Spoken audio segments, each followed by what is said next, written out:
Hi everybody. I decided to come on again tonight. Not sure how long I can stay because I gotta get up really early, but I thought I'd stop in anyway, at least for a little while. I hope everybody's doing well. I've been having some good couple of days off because I've been getting 3 days off consecutively, Sunday, Monday, and Tuesday. So that really helps me because I can really take advantage of that.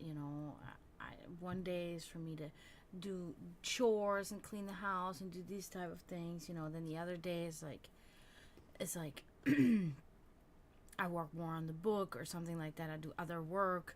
And then one day is really for relaxation, So that was kind of, well, it's probably going to be tomorrow, but I'm still going to work on the book too, but whatever.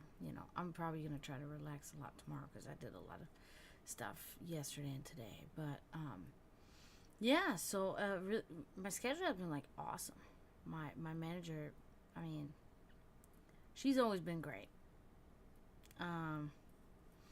Never had a problem with her. I think she does as good as she can with the person that's above her, so I've always known, or at least I have always thought I have known that she's always wanted me to be more on the schedule, and it was the other person that wouldn't allow it, right? But now it is that way because basically there's no other choice anyway, because there's no servers that can be found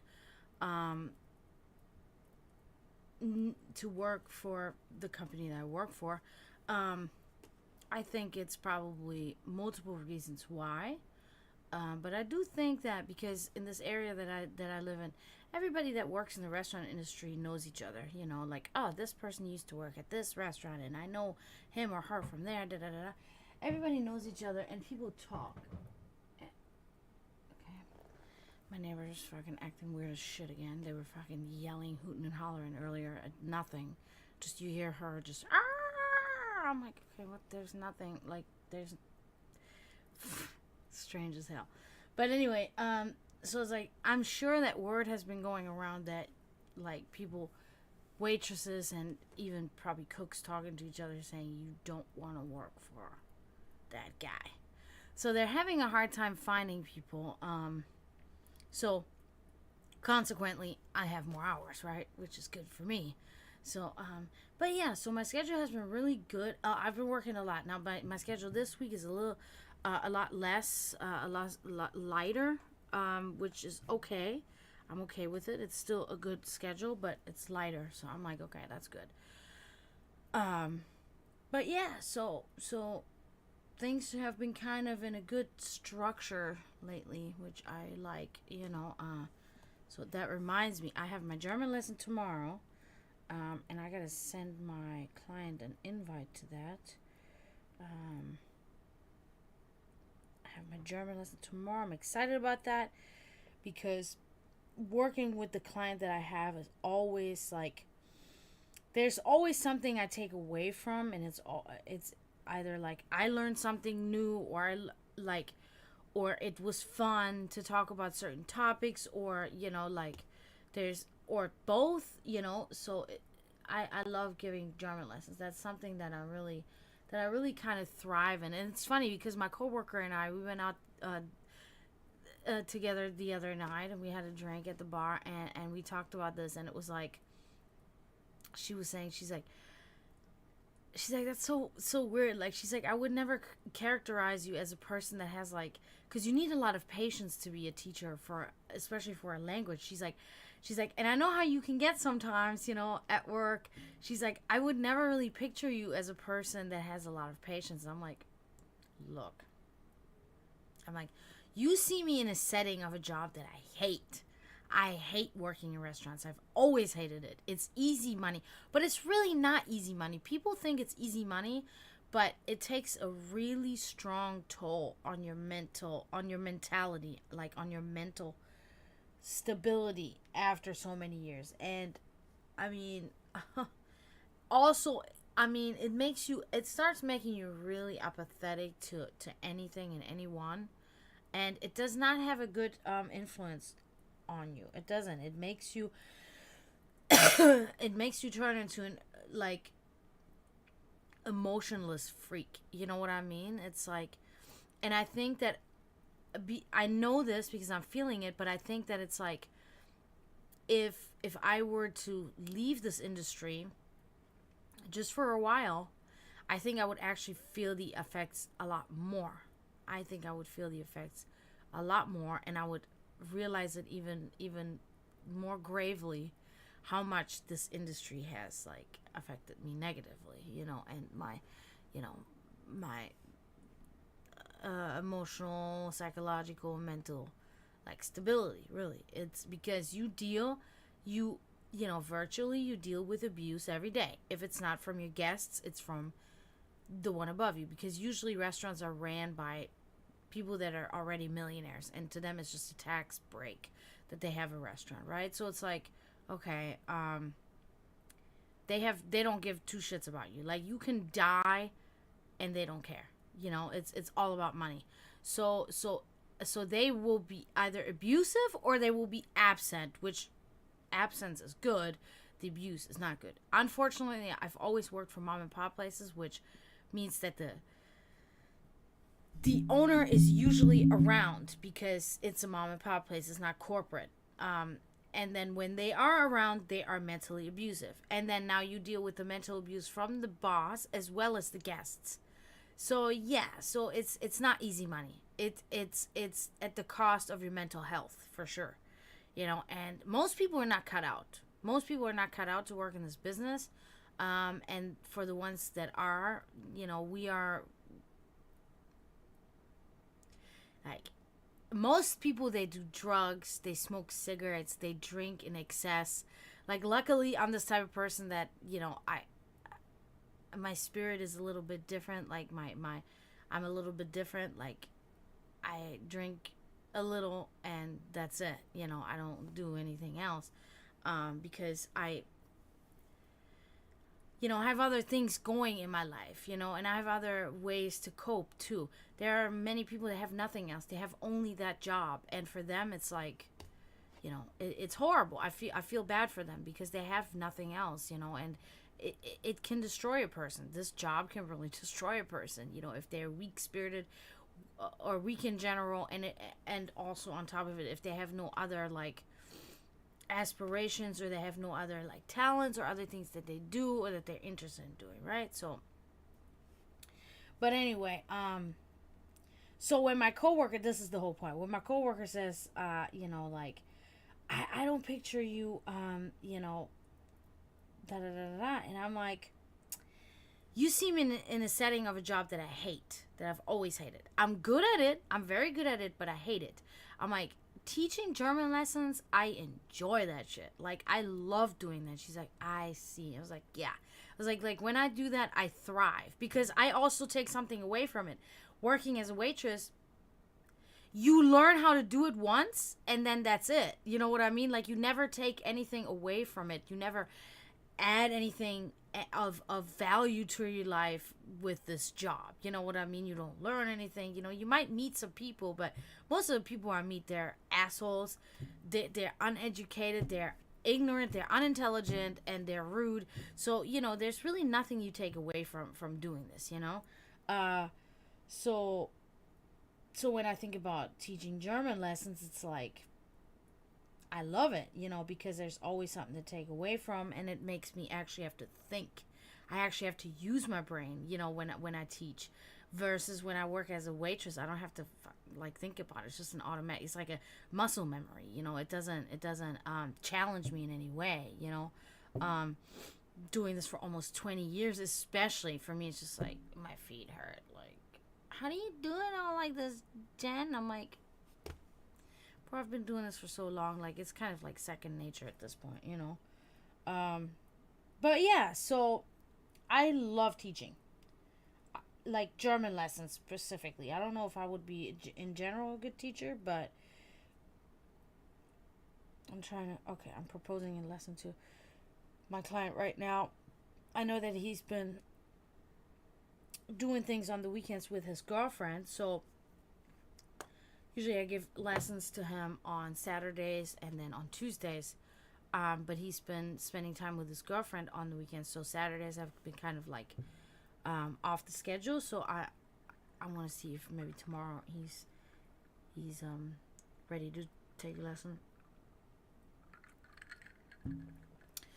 So in other news, I have done a thing. Also personal shit. Nothing like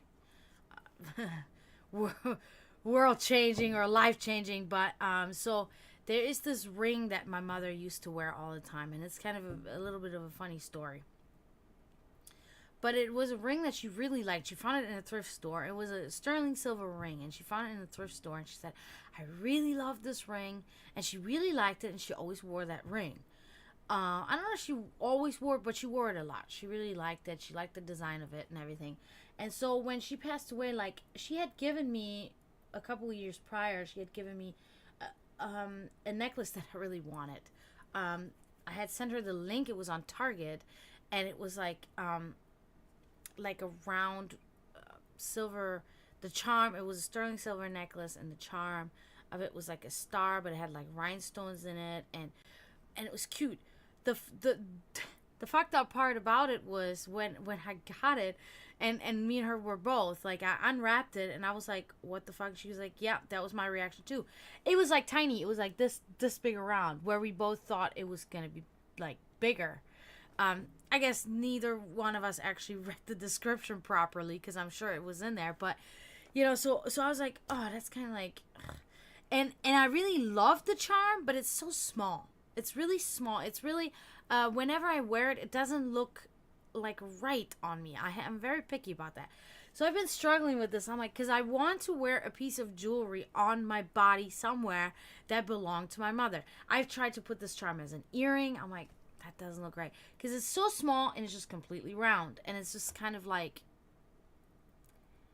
I can't make it fit anywhere. If I wear it a little bit lower, then it kind of looks good or whatever. So, but then I have too many necklaces. I only want to have like 2 necklaces around my neck. I don't want to have all that shit.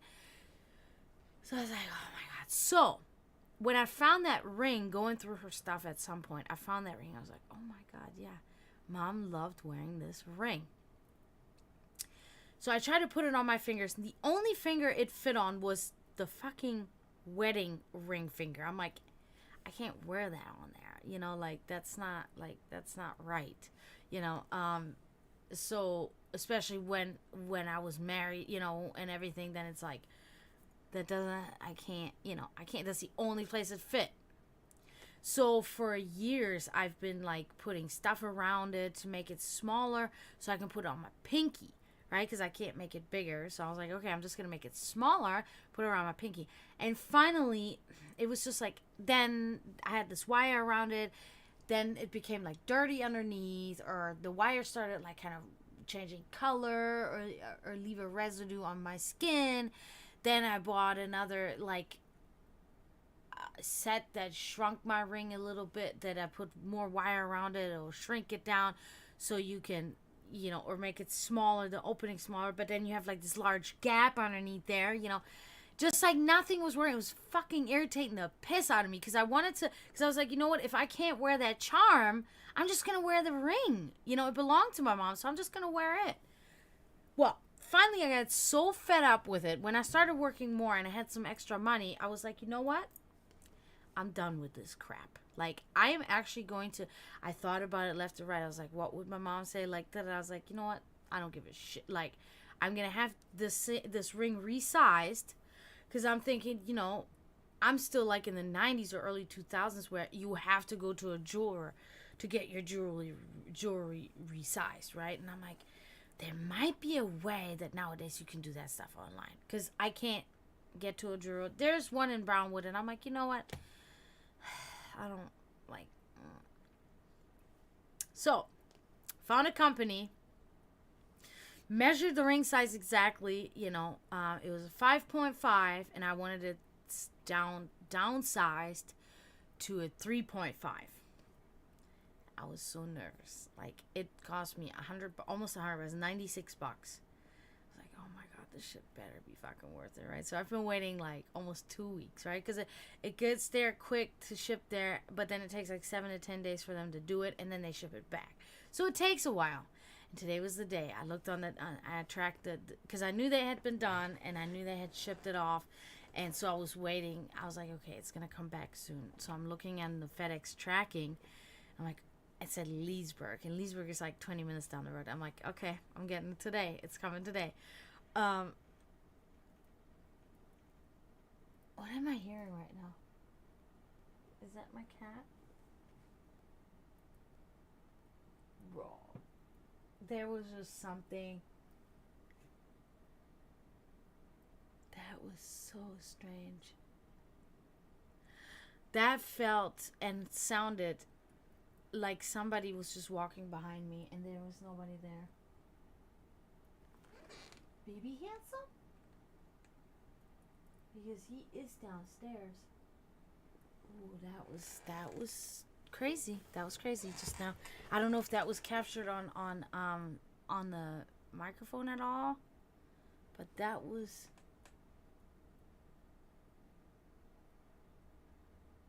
Huh. It was probably one of the phantom cats. I've seen them a lot. I've been seeing them a lot lately. Phantom cats all the time. One day, somebody was here and actually saw the phantom cat with me. They didn't say anything. Then I brought it up and they looked at me like they couldn't believe what I was saying. They're like, I didn't go into detail. I just said I saw a phantom cat. And they then said, yeah, I saw one. And they described exactly what it looked like and exactly where they saw it. And I was, because we were kind of like in the same area. And then I was like, when they described it exactly as I saw it, I was like, okay. It was there. It happens all the time. I do believe it's the residual energy of cats that I've owned in the past and that have passed on. Or maybe even cats that haven't passed on and their energy is still here. But anyway, so back to what I was saying. So I was really nervous. I was like, if this ring is like fucked or like what? You know, it's too small or raw. So I get the package and it's like a big box. I send it in a little baggie. How they explained exactly. I wanted it in a Ziploc bag, and I get this big box and I was like, what the fuck? I'm like, okay. So I open this box and then there's an actual jewelry box in there, a big one. It's like, okay. I open it and there's my ring in there. And oh my, they had polished it and everything, and I put it on, and here it is. Look at that. I was very blurry. You can't really see it. Oh, there. You can see it. But look at that. Now, you see, for people that are knowledgeable in this, it is an Irish wedding band thing, right? Now, the funny part about what I was saying earlier, the funny story about it is that my mom just liked the design. She never knew that this was an Irish, like, wedding band thing. So it's so funny, and I don't think she knew it until the day she died. But I don't know if she found it out and then she said, "Oh, I don't care, I like it anyway. I'm gonna keep wearing it," or I don't know. But I think she never knew. So people ask me all the time, they're like, "Oh, are you Irish?" or da da. And then I tell them the story, you know. And I'm just like so grateful because I love wearing a pinky ring. I've always worn a pinky ring. There's a reason for it. I have an actual reason why I wear a pinky ring. That's another story. But I thought to myself, I was like, you know what? Like, why don't I make my mom's ring my pinky ring? Instead of just having a silver band, I'm going to put my actual mom's ring. And look at it. It's perfect. It's perfect. Like, it's a little hard to get it off, but it's just right. Because working with my hands all the time, it would slip and it would fall off. And in this way, it does not. And it's so perfect that I can't even feel that I'm wearing it. Like, I don't even feel that there's a ring on my finger. That is amazing. That is so amazing. I am so grateful they polished it. They got all the, because it had a lot of scratches and stuff, but I take really good care of my jewelry. You guys can see, like, I polish my jewelry with like jewelry polish and all that, because most of the stuff I wear is sterling silver. Some of it is stainless steel, like the chain here and the rings are stainless steel. The charms, both sterling silver. All three sterling silver. This whole necklace is all sterling silver. My earrings, mostly sterling silver, except for the big hoops, those are stainless steel. All this other stuff, sterling silver, sterling silver. So I will literally polish my silver, but it's because I have actual silver polish. But you know, there's some deep scratches in some jewelry that I've had for years, like this ring. I can't get them out with just a silver polish. Only a professional can. And they actually did that. They went and they actually got all the scratches out of there and made it so perfect and shiny. It's like a mirror. It's like I can see myself in it. And I send them an email. I send them a message and I said, you guys did a fantastic job on my jewelry. And I texted my other coworker, because she's been trying to resize a smaller size her wedding ring, because I guess she's lost weight on the finger, so she wants to get it resized and smaller. And I told her I did it. She's like, I'm always afraid that my jewelry's gonna get lost or something, or you know, somebody could steal it. And I'm like, no, I get it. I was like, well, I'm testing it out for you, so I will let you know. You know, and I texted her right away. It's like, I got my ring back today and it's perfect. She's like, send me the page, send me the page. So now she's probably gonna do it with her wedding ring. So yeah, this made my day today. Like, totally. Yep. That's so shiny. And that's the thing, like, when I first put it on, I was like, oh, it might be a little tight, because I put it on and I was like, I don't know. But as long as, if I make a fist and it doesn't bother me, I know it's not too tight. And like I said, I can't even feel that it's on, but it's also not falling off.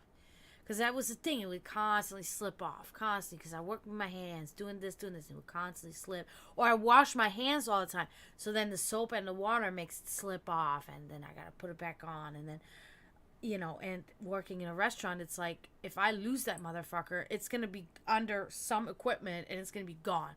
There's no way I'm going to get that thing back. Or it's going to fall in one of the sewer things, or it's going to be just gone.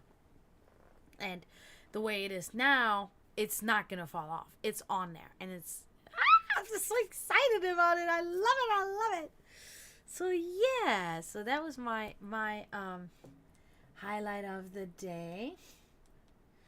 Oh, my goodness. I still don't know what button to push on my stupid phone. Love that phone, though, too. That was a really good investment right there.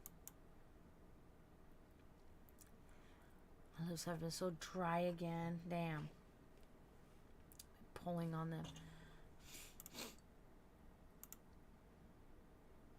Yeah, so I'm not expecting much today. I kind of feel bad because yesterday I wanted to stream at 9 o'clock, but I was out with my friend, and it was like, we had such a good time that, you know, it was like about 9, it was like 8:15, and I looked on the clock. I was like, shit, like, I'm going to have to leave in like 30 minutes.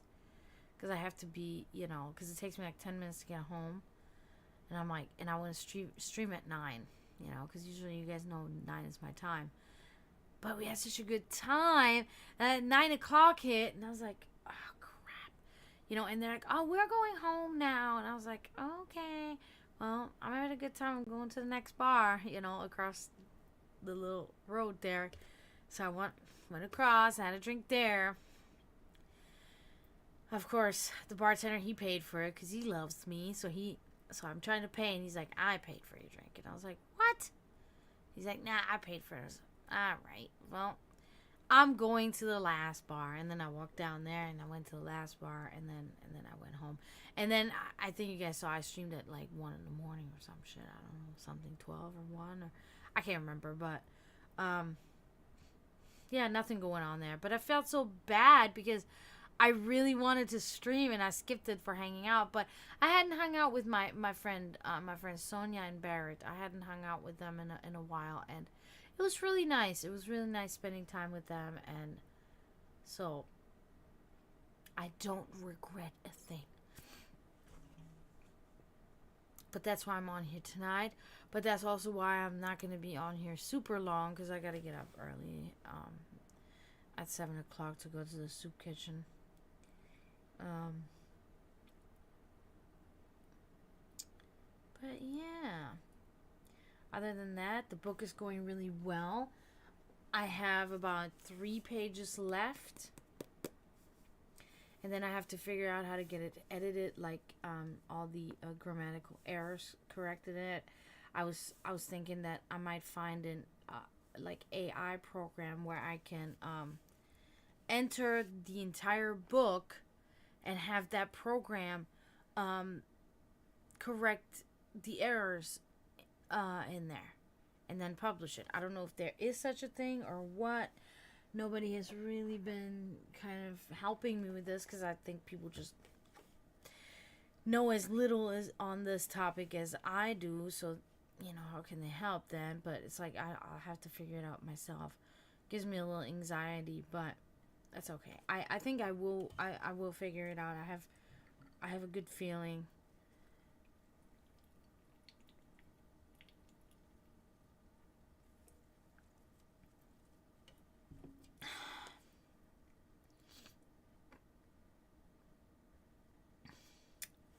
Yeah.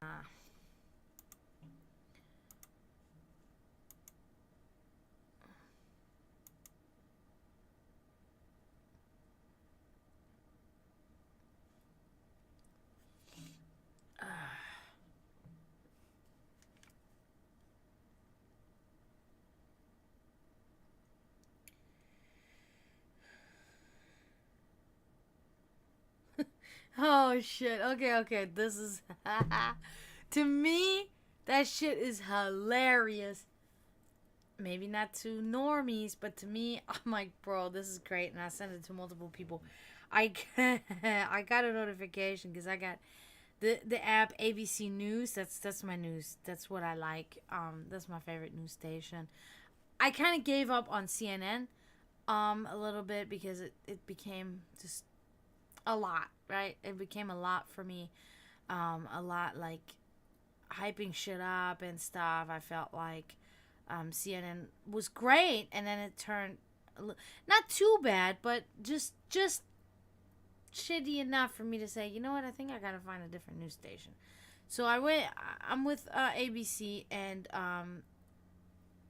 I like the news station. I like the anchors. I like the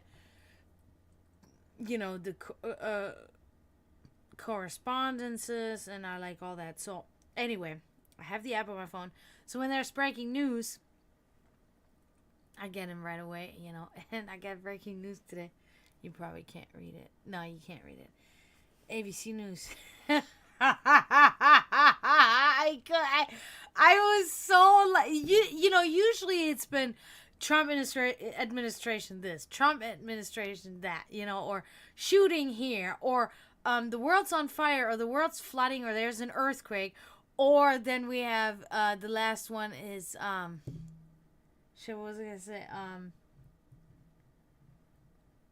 Shit. Okay, so we have Trump administration this, climate change, it's fucking happening, snow and this, and then oh yeah, some kind of plane or helicopter crash. I'm sorry, I'm laughing. I'm just saying that's what's been on the news consistently for a month now.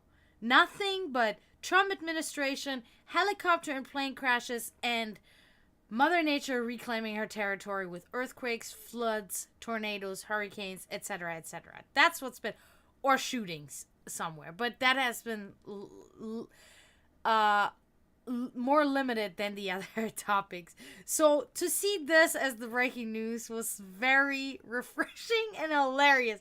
Says, I sent it to 2 people specifically. I'm like, they're gonna get a kick out of this shit. 2 shop owners have been arrested for selling human remains on Facebook Marketplace, police say. Human remains. Please. I gotta know more. I never clicked on it. I'm hoping that in the morning when I turn, because that's what I do. I drink my coffee, watch the news for maybe 30 minutes and then I turn it off. I'm not trying to flood myself with this shit because, like, it strains me, you know? So, especially with the administration that we have right now, it's just like we're rolling everything back. We're going back to the 1800s where we're gonna live in, or the 1940s in Germany, which I'm currently writing about. I mean, it's insanity what's happening. I mean, fucking taking away from educational funds to supporting humans in I mean, it's just whatever. Anyway, I was like, this is refreshing, and hopefully in the morning I will hear the actual backstory. What kind of remains? Are they grave robbers? So they go into digging out graves and then they take body parts and sell them? Or where the fuck do they get the body parts? That's my thing. I'm like, if I would have known there was such a thing, I would have totally purchased from them. I would have totally bought a couple of femurs and skulls. You kidding me right now? I need a couple of skulls. Cut them in half and use them as a freaking protective cup. No, I'm just kidding. Use them to drink my soup out of. Or my coffee. Or whatever I want. The blood of my enemies. No, it's fucking awesome. Like, damn, that's not bad. The person is dead. If you can make use of their body parts, like, unless they murdered these people to get the body parts, then, you know, that's, I guess, you know, damn, dudes, you should have fucking been more secretive. But I thought it was so fucking funny. Oh my god. On Facebook leave it to Facebook Marketplace to have people like that on there. Way to go. I thought it was funny. Shit. Yep, that was really good. So I took a screenshot. I don't usually do that, but of this news story, I took a fucking screenshot. I'm like, I gotta have this. I gotta have this as a memory. Come on now. I gotta buy more, I was gonna say votive candles. No, tea lights. Somebody send me some tea lights. They're not cheap. I've been trying to find them at thrift store. Oh, okay. You guys know I collect anniversary clocks. I don't know if you do know, but I do. I collect anniversary clocks. I have. Okay, so let's see. I have 5, 6, 7, 8, 9. I have 9. I have 9 anniversary clocks right now, and I saw one at the thrift store today. However, it was $35, which is about $10 too expensive for me. So I'm kind of waiting for them to mark it down unless somebody bought it. The other problem with the scenario was that we had a complete internet outage in my whole area here. So I usually don't carry cash with me unless I just come from work. So I had no cash on me. I could only pay with debit card, and they couldn't take any digital payments because their internet was down. So I couldn't purchase it even if I wanted to. I could have walked across the street and go to the ATM and get money out. I was like, no, it's $35 too expensive. But I really want to add it to my collection. So I'm going to stop back in tomorrow and see if they've marked it down. Because the effigy figure that I got, I told you guys, that is a real effigy figure right there. Or effigy without the figure. I think you say just effigy. I'm not sure. But that thing was marked down from, like, it was like $35 and they marked it down to $1. I think it was $1 or $2. And I bought it.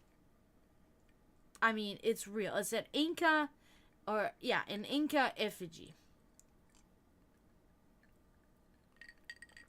And I got it.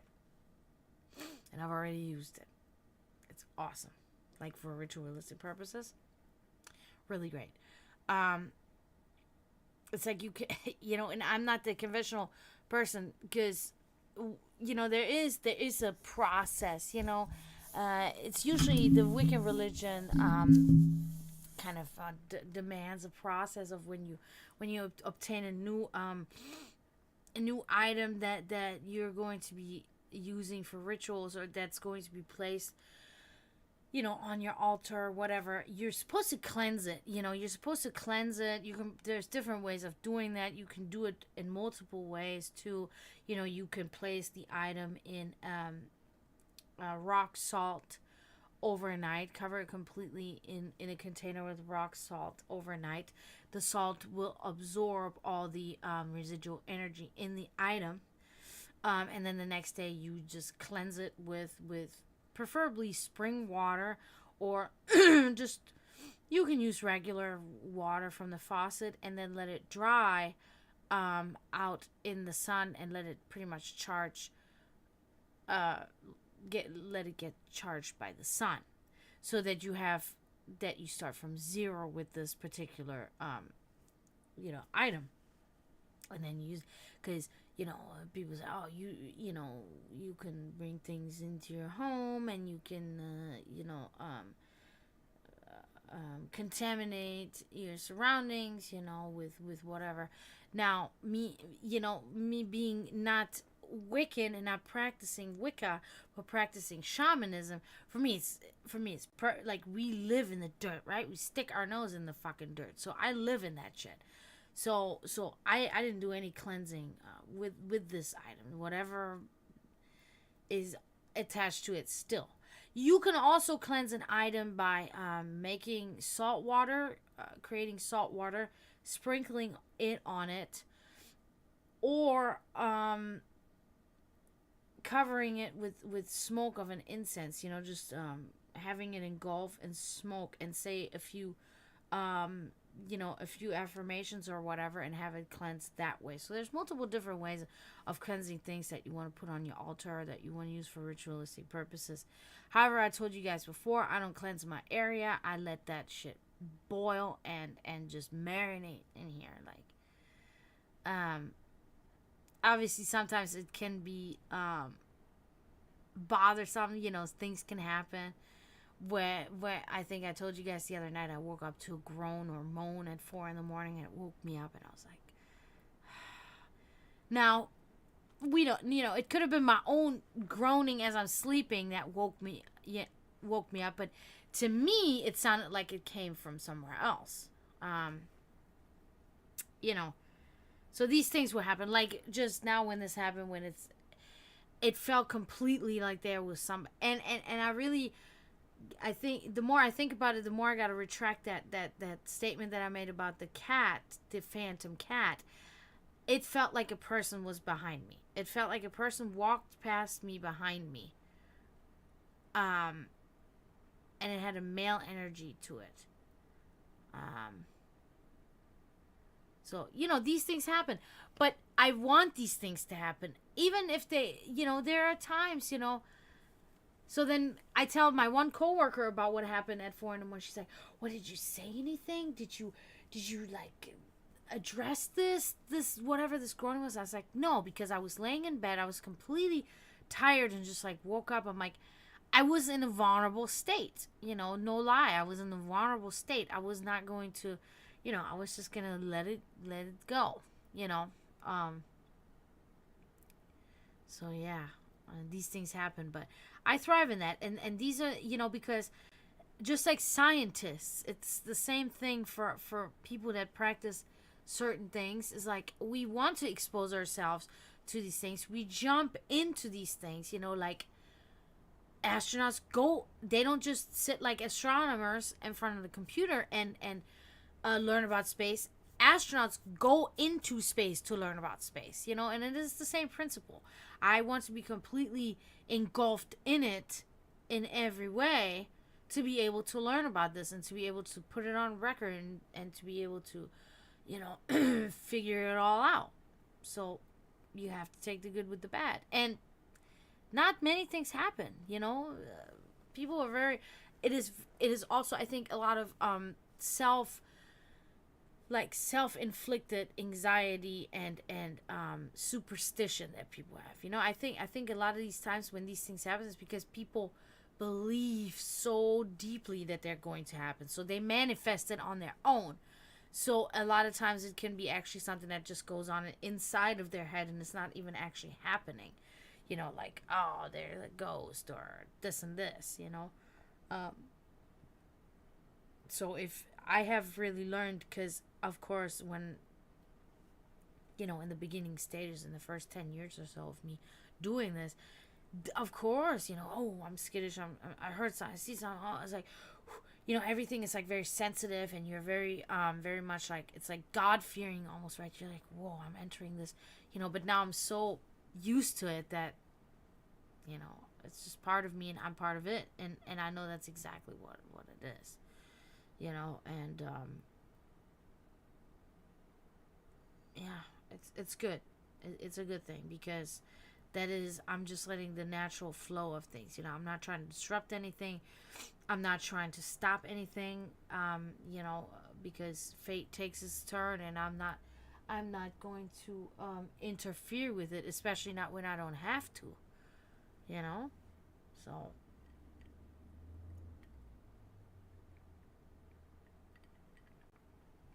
now there are certain items, for instance, when you cleanse them, I think it's a good idea if you, for instance, if you use stones or crystals for your practices, and you do a specific practice with specific stones.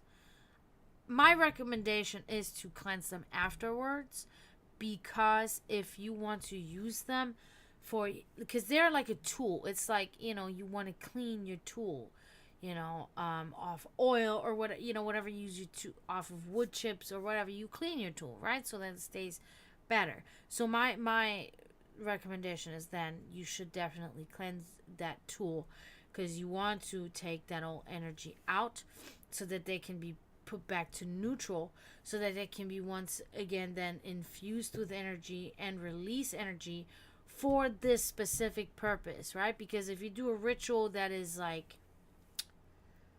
a ritual for prosperity, let's just say, right? You do prosperity ritual, but the next ritual that you want to do is a ritual on, I don't know, freaking like self-value or self-love or something.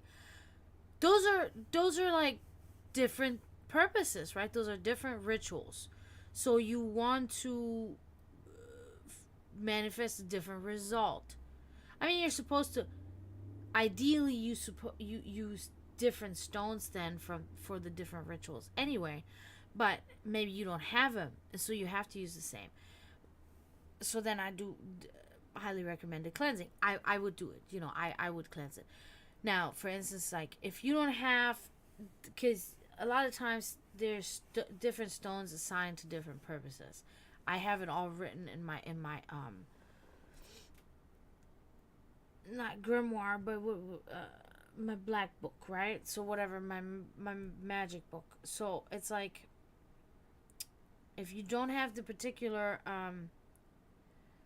stone that goes to the particular purpose of manifestation, then quartz. Quartz is a complete stone that you can use for any ritual, for any purpose. Because that was one of those things that I learned when I first started out, when I was like 9-10 years old. You read this little book, the books for beginners, and da da da da da. And then, I became 12, 13, 14, 15, 16 years old, and then I started to be very involved in it. And then I read, like, you have to, the one book saying you have to have this and this stone in order to do this and this spell. You have to have this colored candle in order to do this and this spell. But the more you read on, the more you start learning that, like, the real professionals, the real researchers, the real scientists, the real witches and wizards and shaman and shamanka, they will tell you that you don't have to have this. It is the strength of your manifestation, and the strength that you put in, and the belief and the power that you put into what you do, that determines your outcome, that determines the result. Preferably, if you do a money spell, right? You want more money. Preferably, you use a green candle. But we say a green candle, but why green candle? We're in America. Money here is green. If you're anywhere else on the world, money is much more colorful. Blue, pink, green in Germany, all of those colors is money, right? So it is just, it is not necessary. It is not necessary. It is not necessary. It just could potentially give it a slight enhancement because you are throwing the same color out there that is related to the object that you're trying to summon to you, basically, right?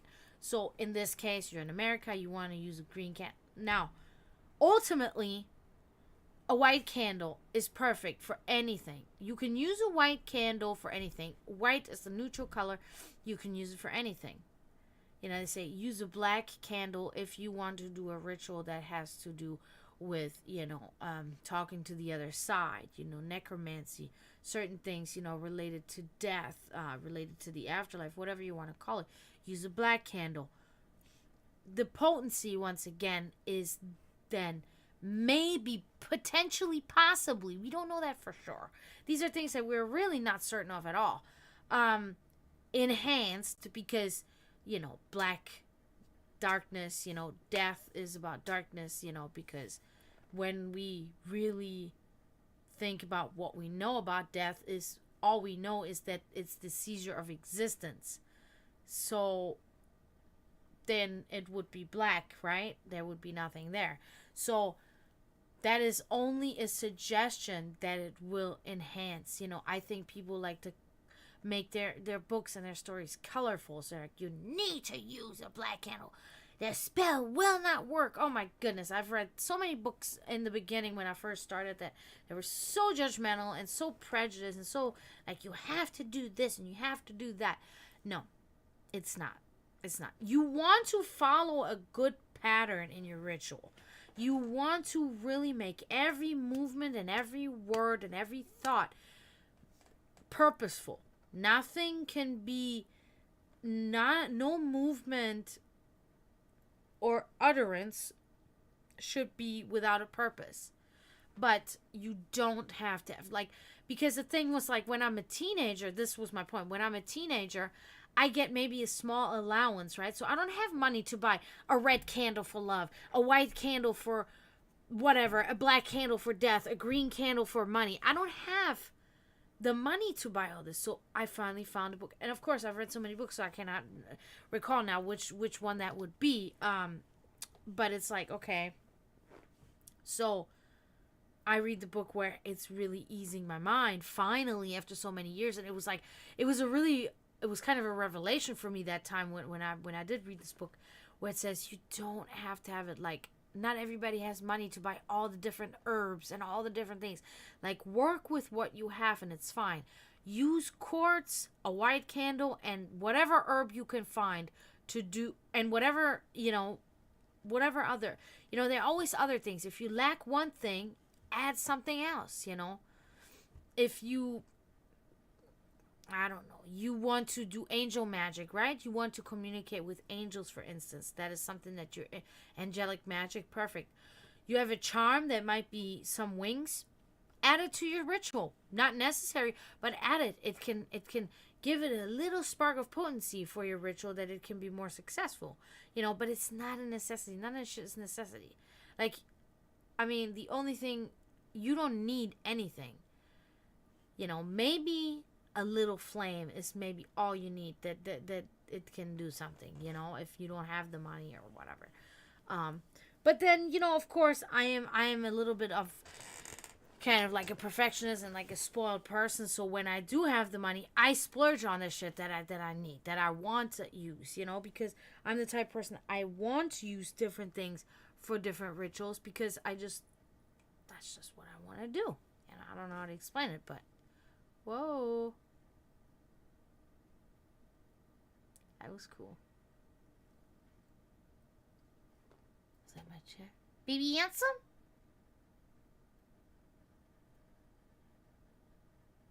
Thought I heard a meow. Wonder if this is all gonna be recorded. I don't know. But yeah, so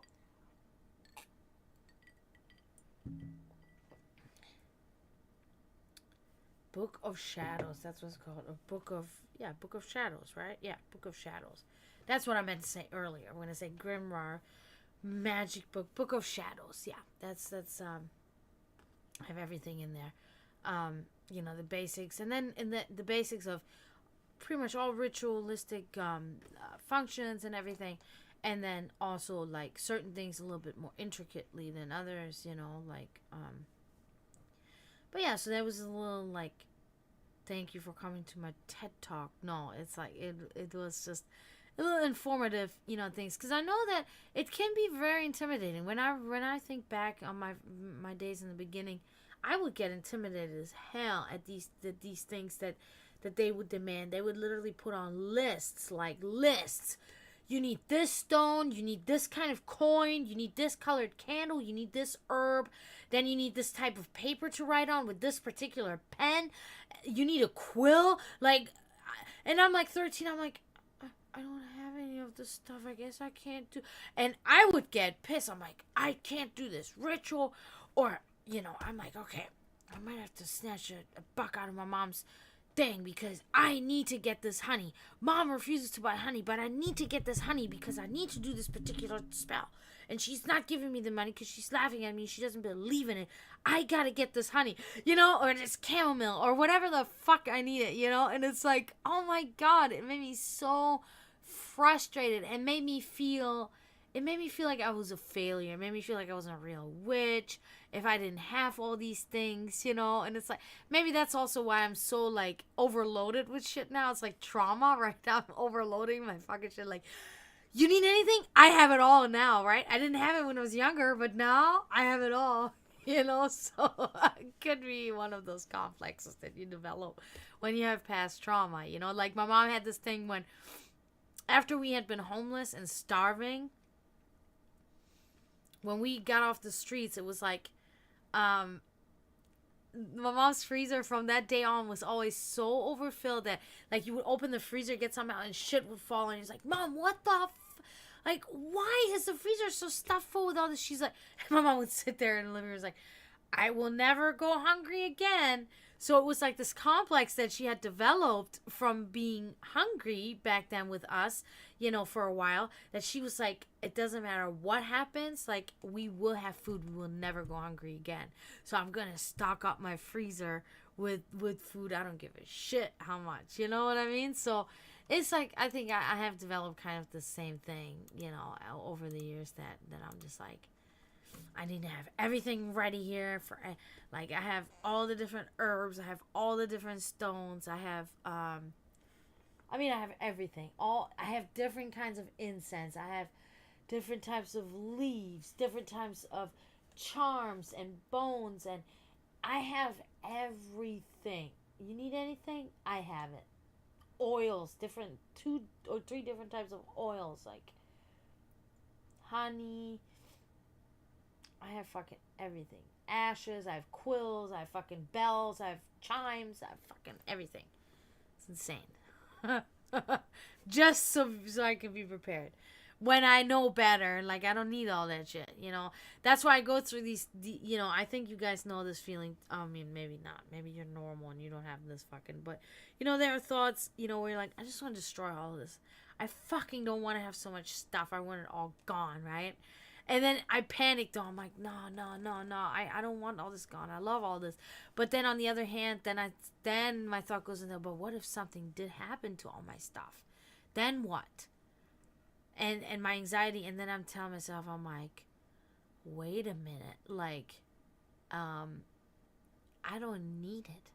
I will still be just as good doing what I can do without all of this stuff. So I'll be fine,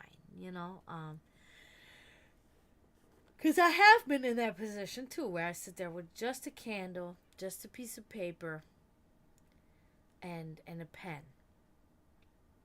and a glass of water, and then I do, a lot of times the ritual that I do is I write the subject on a piece of paper in an affirmation. I repeat it multiple times as desired, whatever. And then I burn it with the fire of the candle. I burn it till it's ashes. I put it in a glass of water. Put the ashes in the glass of water and I drink it down. simple, very simplistic ritual. And to me, although it is a ritual that I learned from more of a Celtic aspect of witchcraft, I personally attribute it to a rather satanic ritual. The reason why is because a lot of times rituals are about sending something through smoke or something out into the universe to manifest and to summon what you want. Now, this one is more of an internal ritual, right? You're trying to manifest something, but you are, and they're not saying it to you, but you are subconsciously, by doing it, manifesting it within yourself because you're drinking it and it stays there. It doesn't go anywhere else. So you are creating this and manifesting this from the inside to the outside. The esoteric and the exoteric. So to me, it's very satanic in its nature, in its function, how it works. But I did learn it out of a Celtic grimoire that I read years ago. But yeah, so yeah, when the more you learn about the different religions and how a ritual is connected, and that's also the thing, people do not understand that shamanism, for instance, is not attributed or connected or affiliated in any way with a religion at all. Shamanism is completely void of religion. It has nothing to do with any that's also why I fall more into the path. When we come to the modern segregation of practices and religions, right? Because a witch, in modern terms, a witch is usually Wiccan. She practices Wicca, or he practices Wicca nowadays, right? Which also not really true, because witch in itself can be a definition in whatever, can be a pagan, because verva, that is where the old Norse word for witch originally comes from, but the practices of these witches, of these verva, was more of a shamanistic path. And when we talk about shamanism versus witchcraft, the biggest difference is that the shamans work with animal spirits. Okay, shamans work with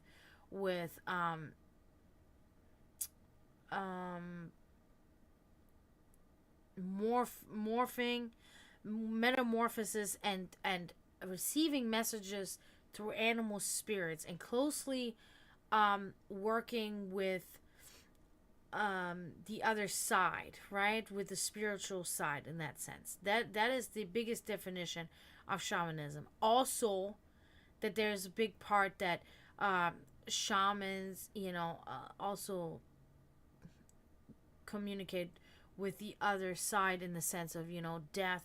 There's a huge connection and ritual there too, which, certain aspects are also satanic, right? So for me, shamanism, I fit there perfectly. When I look at witchcraft, witches are more about divination. Now you got the Wicca witches.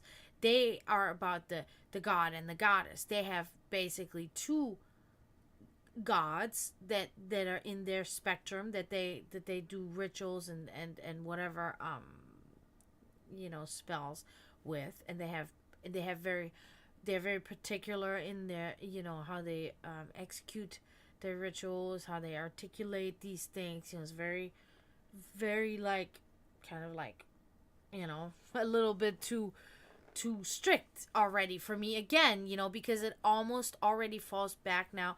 Wicca has, in modern days, now become almost like another organized religion. And the key word here is organized, and and that's where the witch kind of falls into. Now then you have also the witch that is the verva, the pagan witch that works a lot with the old gods, which I do attributes of this in my rituals as well. Is about ancestor. I don't like to use the term worship, but it is about ancestor. It's about divination, all of these things, which I use all the time as well. And then you have the satanic witch, and that witch is particularly focused on self-strength, like self-empowerment. Those are rituals that are about self-empowerment, that are about responsibility for your own actions and whatever, and infusing yourself, your own God within you, with strength through ritual, whatever ritual that may be. It can be anything you want, basically. But if the Satanic Bible is a good example, there's some examples in there. As any Bible that I've ever read, there are contradictions, which I'm not fond of, because as soon as contradictions, there can be a growth from it or whatever. Or it could be, growth can be a cause of it too, though, a symptom, but or for it. But it's like, it makes me, not really too fond, right? So there are things in the Satanic Bible, the Anton LaVey Bible, that I do like, that I think are good, the essence and the basics. But I think that he never actually really worked it out the way it should have been to its perfect extent. So I recommend then the work of the Della Melonicon, which is really good to read when it comes to like a satanic point of view of how you do rituals. However, if you do get this work, you may find the one that I found was not edited at all, and it comes from an Italian author. So there were many like grammatical errors that sometimes actually made the translation not really correct. So it was really bothersome for me oftentimes to read it. But the essence of the book and the essence of the teachings are very powerful and very empowering, and really give you this when you go through hard times. For me, it happens like this. When I go through really hard times and I have the time, I take that book and I just like literally just go right into the middle of it and read a paragraph out of it, and it feels great, because it gives you this, it gives you kind of a structure, and again, it sets you back on your sets the sails right again for you, and says you know your purpose, you know where you got to go and what you got to do. And yeah, it's great when it comes to that. It's really good. Just there are a lot of like grammatical mistakes in there because it was never edited, unless you can find a an edition that doesn't have that problem. Then that's good,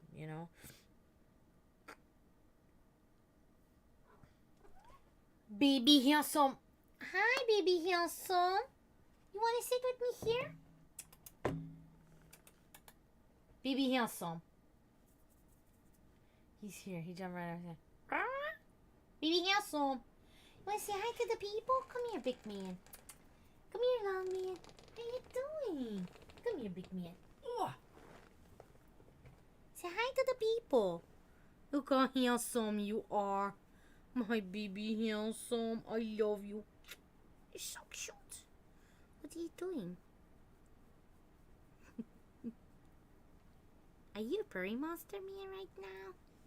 He came into my bed earlier today, and earlier this morning we were cuddling. Be careful, baby handsome. Those are candles. Those are really hot, big man.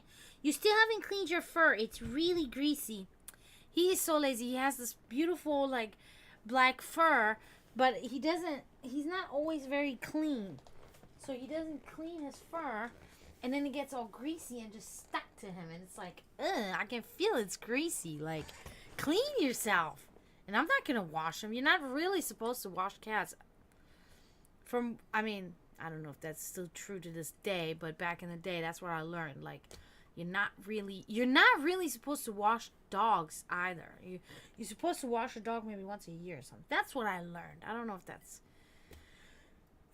but cats in particular, they clean themselves. That's what they do. Hey, Sensei, how are you? Thank you so much. Thank you so much for coming in and stopping by. I appreciate that.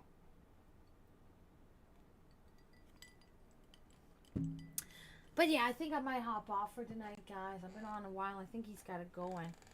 Not many came, but this is one of those streams now that I made. It's kind of informative. Somebody, maybe I can edit the title or something later of the video. I'm having like a thought right now, and put it like, and put in there informative, I don't know, ritual informative stream, or I don't know, something. But I do appreciate, I did see a couple of you in here, and I want to say thank you to you guys. I don't want to say your names because you didn't say anything in chat, so I don't want to say, like, I feel like you didn't, maybe you don't want to be mentioned, so, but I did see you, and I appreciate you that you were here. Yeah, so I'm not gonna, maybe I'll be back tomorrow. I don't know yet. I might not. It depends. I might have some other plans tomorrow, but I appreciate everybody that was here anyway, and don't forget to help the cause and stop reproducing, and also don't ever forget to mourn those that are in spiritual turmoil. And until next time, again, thank you so much, guys. Until next time, I say tschüss, zdravo, and bye.